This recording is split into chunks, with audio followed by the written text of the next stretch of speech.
Se você está comprando alguma ação na bolsa como investimento e não sabe o que eu vou te falar aqui agora, as chances de você estar fazendo alguma coisa errada são bem grandes. Então assiste comigo esse vídeo até o final, que eu vou te explicar o pilar mais importante nessa tomada de decisão. Eu sou o Beto Hayashi, se é a sua primeira vez por aqui, seja muito bem-vindo. Nesse canal eu falo tudo sobre investimento e o que está por trás das empresas listadas na bolsa. Então a coisa mais importante para se analisar uma empresa é entender muito bem as demonstrações financeiras. O Warren Buffett ele tem uma frase que é assim: contabilidade é a linguagem dos negócios.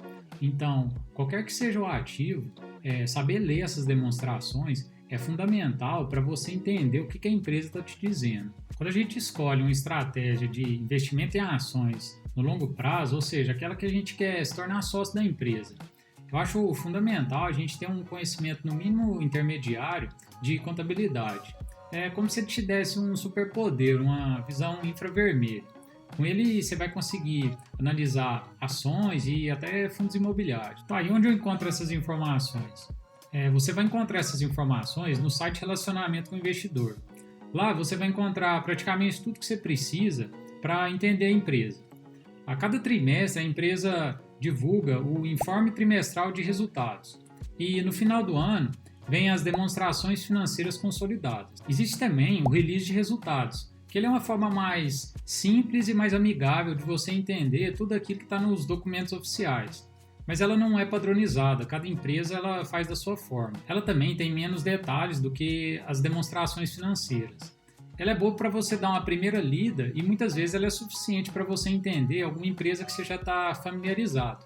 Mas assim que você precisa de mais métricas e mais detalhes, é bom você ir mais a fundo nas demonstrações financeiras. A demonstração financeira ela é dividida basicamente em três partes. A mais importante, na minha opinião, é a DRE, que é a demonstração de resultado do exercício. A primeira linha que aparece nela são as receitas, que é tudo aquilo que a empresa vendeu.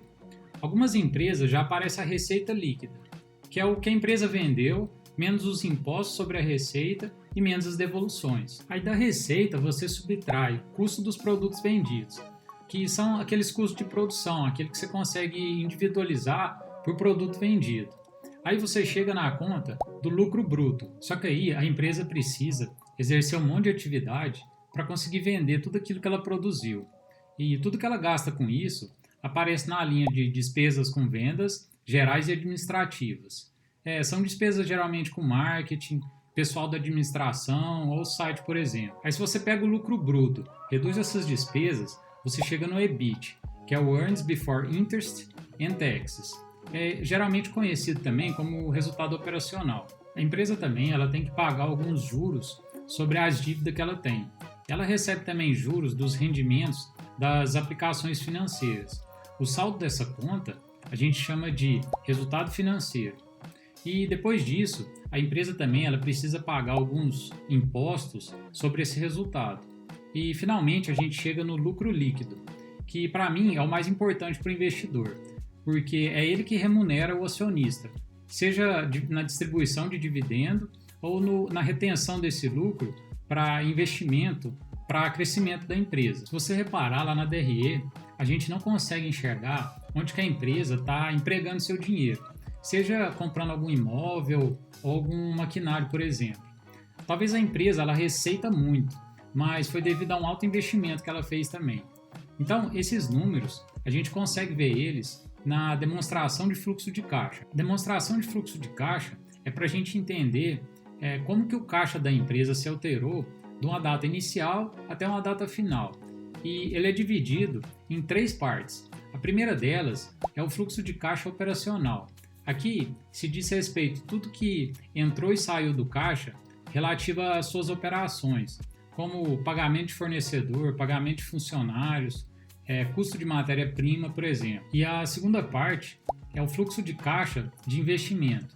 É justamente aqui que a gente consegue enxergar se a empresa está investindo em imobilizados e intangíveis, que é conhecido também como CAPEX, Capital Expenditure. E a última delas é o fluxo de caixa de financiamento.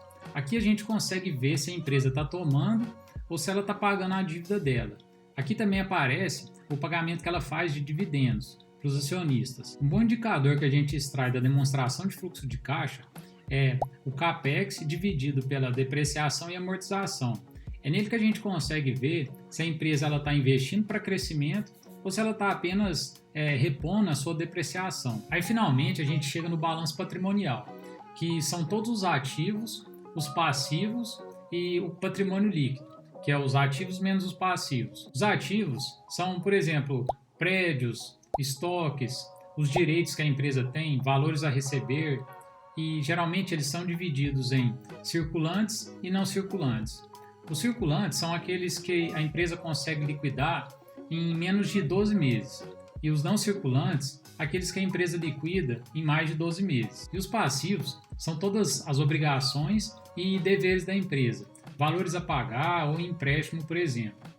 Lembrando aqui que os ativos da empresa eles são financiados pelos passivos, e a empresa ela pode aumentar os ativos dela simplesmente emitindo novas ações. A gente chama isso de follow-on. Lembrando que toda essa análise que a gente fez, ela é uma análise que a gente chama de vertical, porque a gente pegou um único período.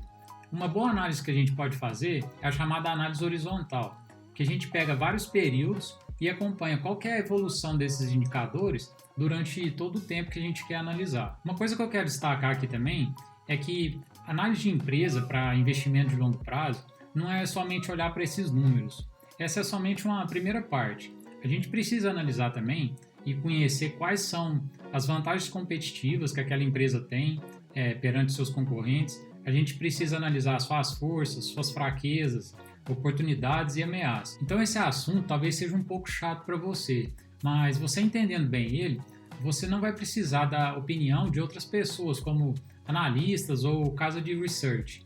Você vai ganhar uma independência muito grande na hora de tomar a sua decisão. E isso é muito importante e fundamental para quem está fazendo uma estratégia de investimento de longo prazo. Então esse foi o conteúdo que eu queria trazer no vídeo de hoje. Se ele trouxe algum valor para você, não deixa de dar seu like aqui, hein? Tchau!